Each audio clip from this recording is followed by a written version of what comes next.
Hey everybody, it's Anna here, lovely with Lard at Sobremesa Farm Kitchen, and today we're going to throw together a really quick recipe that's going to knock the socks off of anybody that you cook it for. A lot of times we get invited to someone's house last minute or you don't know what to make. Well, this is the recipe for you. My Aunt Glenda gave it to me years ago, and it's something that most of us have these ingredients. If not, they're simple ingredients to get at the store. All right, today we are going to make our homemade Focaccia bread that you can use as a base recipe. You can add so many different ingredients to it to make it your own. All right, you guys, here we go. We're gonna get started. Here are the ingredients that you need to gather to make our Focaccia bread.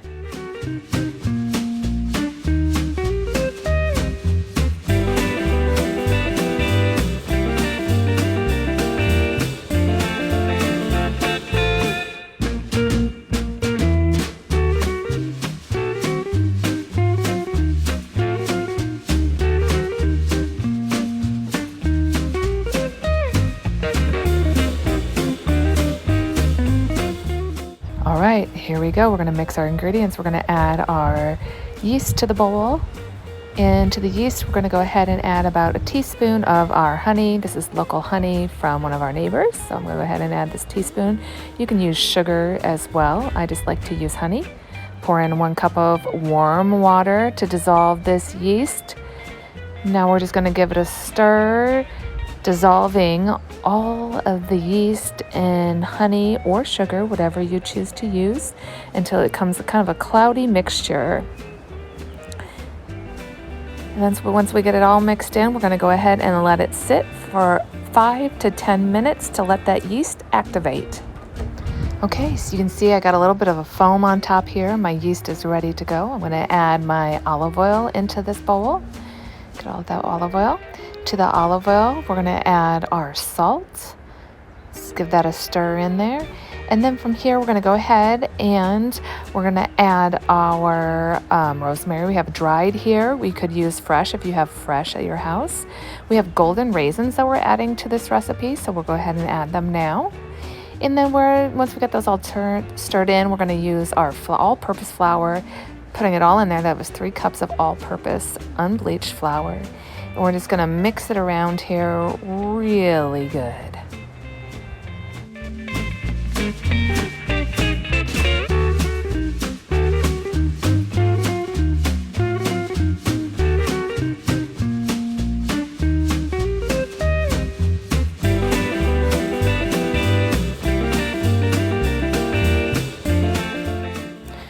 Now we're going to knead this dough inside the bowl, getting any little leftover morsels of flour and dried dough worked into this.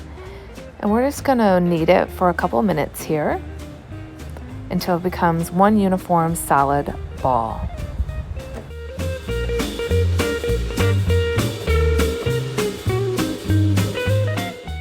Let's cover and set our timer.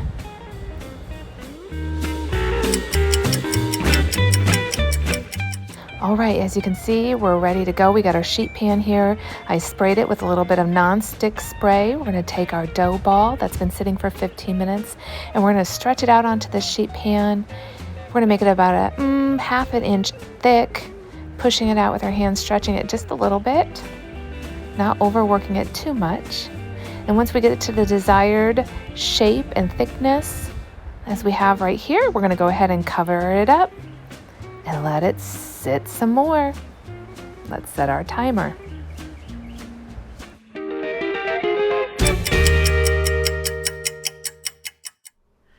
All right, so this bread has sat for 15 minutes. So kind of the golden rule, 15, rest, spread out, 15. And now we're gonna go ahead and unveil it. And we're gonna go ahead, if you can see that, it's ready to go. And with Focaccia, you dimple, we're gonna drizzle some extra virgin olive oil over the top. And I'm just gonna do I would say probably about another 2 to 3 tablespoons, probably 2 tablespoons of olive oil on here. I'm gonna take my fingers and all I'm gonna do is dimple the bread to get that olive oil kind of down in the crevices, and you're just making just like that.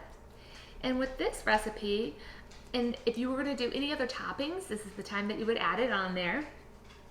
And with this, I'm actually going to go ahead and put some finishing salt on the very top of this recipe. And we're not gonna do a whole lot because finishing salt can be a little much. It can be really salty depending on the kind of salt that you use. This is a beautiful crystal finishing salt that we're putting on there. I've done this recipe before with caramelized onions with a little bit of roasted garlic, caramelized onions, and then when I pull it out, right before I pull it out, I put some blue cheese crumbles on the top. Oh my gosh, it's like a meal in itself. But this is just our plain with the raisins and the rosemary. So I'm gonna go ahead and I'm gonna put it in my preheated oven. I preheated it to 450 degrees, and we're gonna slide it in the oven for 15 minutes. So just kind of remember that, 15, 15, 15. So let's go ahead and get this beautiful focaccia bread going in our oven back here. And we will check back in 15 minutes and see where we're at. All right, everybody, while my focaccia bread is finishing up here shortly, we'll be pulling it out of the oven, but I just wanted to kind of talk about, so there's a base for that focaccia, and you can mix and match and put anything you want in it and what sounds really good. You could do something with sun-dried tomatoes. These are some of my homemade sun-dried tomatoes. You could put that in there with some basil and oregano, or maybe a little rosemary. You could use Kalamata olives, chop up Kalamata olives and put them in there.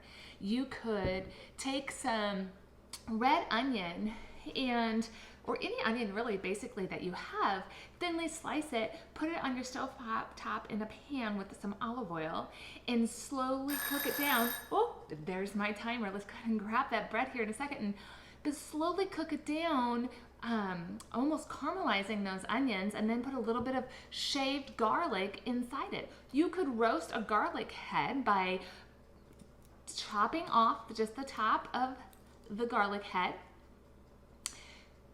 drizzling it with a little olive oil, wrapping it in some tin foil, and throwing it in your oven for about 20 minutes or so at 375. Pull it out.